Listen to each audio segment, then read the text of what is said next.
Thank you and good afternoon, everybody. It's my pleasant job to now say what have we learnt today and how do we move that forward over the next year ahead of us. And I want to do that starting by mapping out what's actually on the board already, because as Tanjian said this morning, actually the leader's statement in Beijing has got 100 initiatives in it, and indeed there's already probably at least another 100 things that are on the board also. So I find it easiest to do my own mapping in a way under these broad pillars: regional economic integration, connecting economies, and other initiatives. And these are in the tasking statement, which is what we bring forward for senior officials to work on for the coming year.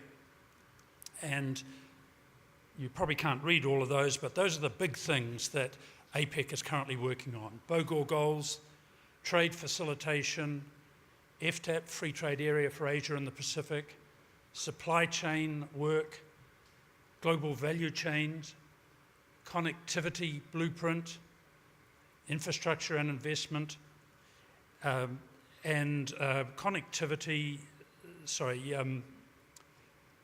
the environmental goods work, and then some work on regulatory developments, ease of doing business, and moving forward on a growth framework.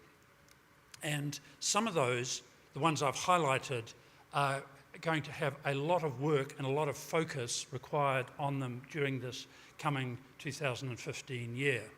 But that's not all. There's a lot of other projects underway, and the way I've dealt with them is to cluster them under what we broadly call the growth framework.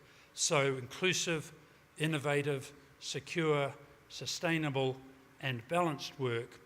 And while you won't be able to read those clusters, there's another 25 of them or so, and you can see this, take this away afterwards, because what we've talked about today will build on many of those things. In the second session we had today, we talked about the inclusive economy, and this is changing the way that we're really looking at APEC work, because traditionally we've looked at a whole range of APEC projects, they're there in front of you, and they are being advanced by a range of different policies, many of them relating to at the border, behind the border, across the border sorts of policies. And we know that the long-established tradition of the APEC framework is that those are increasing trade and investment right through the APEC region, and in doing that are increasing growth. But as you heard from the second session this morning, when Dr. Boykman talked about new drivers, we are in a different phase. We are more these days finding it harder to see those growth drivers being just there as they were in the past. And a lot of the discussion today has been talking about new potential drivers of growth.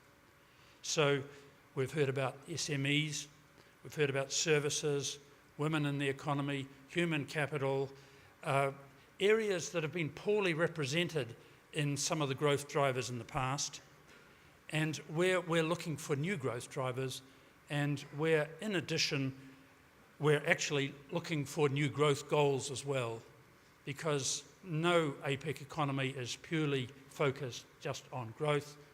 We've heard a lot more this year, and Philippines has said for next year they want a big focus on inclusive growth, and we've also heard about resilient growth. So this says things are changing, and indeed when we go through the sessions today, the second session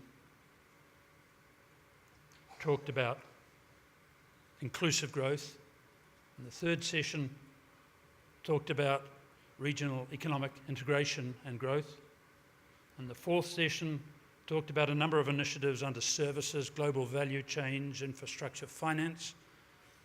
And the fifth session talked about small and medium enterprises. And the sixth session talked about human capital investment. And the seventh session talked about sustainability and resilience.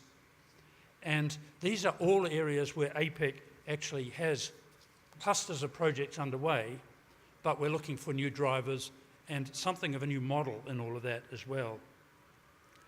I think we're also talking about a new style, because there's no guarantees that some of the older ways of looking at trade facilitation, business facilitation, trade policy, capacity building, best practices, harmonisation, all those things that APEC does and represent the core of APEC, they're not necessarily going to work quite as well for some of these areas that have been underrepresented in the past.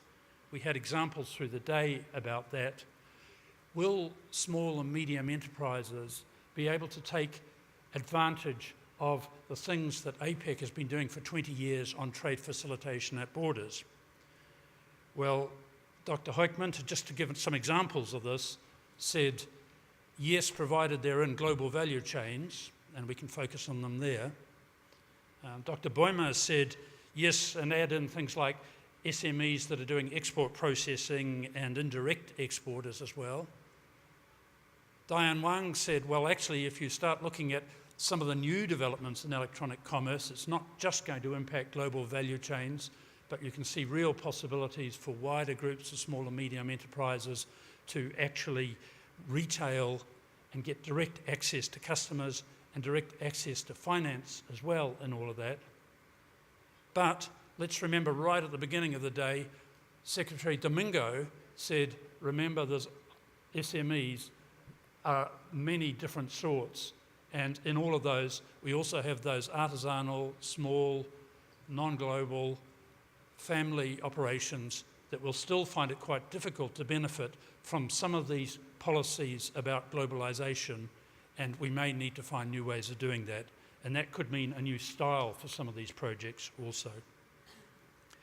I think what Philippines is actually talking about with many of these new priorities for the 2015 year are really ways of connecting up parts of APEC economies that haven't been so well connected so far through our more traditional approach to policies to increase globalisation and get growth off those. The people who've worked in these areas know they are very difficult ones to define, to measure and design policies in, and it is going to be a big challenge for us. We've had a big advantage today listening to many experts in this whole range of areas. It's very encouraging to see how many people have stayed here in the audience right through and are still listening at this stage of the day, because there's been a huge amount of stuff come through. Amongst you are many of the members of some of the key working groups, both the Philippine members and some of the other chairs and lead shepherds, and I'm pleased to say that from the APEC Secretariat in Singapore, we also have most of the program directors here listening to this as well, because the effort for this is not necessarily, it seems to me, going to be big single projects for the year ahead. It's going to be a whole series of clusters of projects and initiatives initiated in many cases from working groups. And it will be the Small and Medium Enterprises Working Group, the Human Resources Development Working Group, Policy Partnership on Women in the Economy, Emergency Preparedness Working Group, as well as some of those more core groups that have done much of the work in the past around borders and moving goods, services and people and capital across borders, as we've seen in the past. Well, how this is all going to be done is the task that's going to be put in front of senior officials as they meet tomorrow and meet through the year. We're looking forward to it, and I'd like to thank everybody for their contribution this morning and this afternoon. Thank you.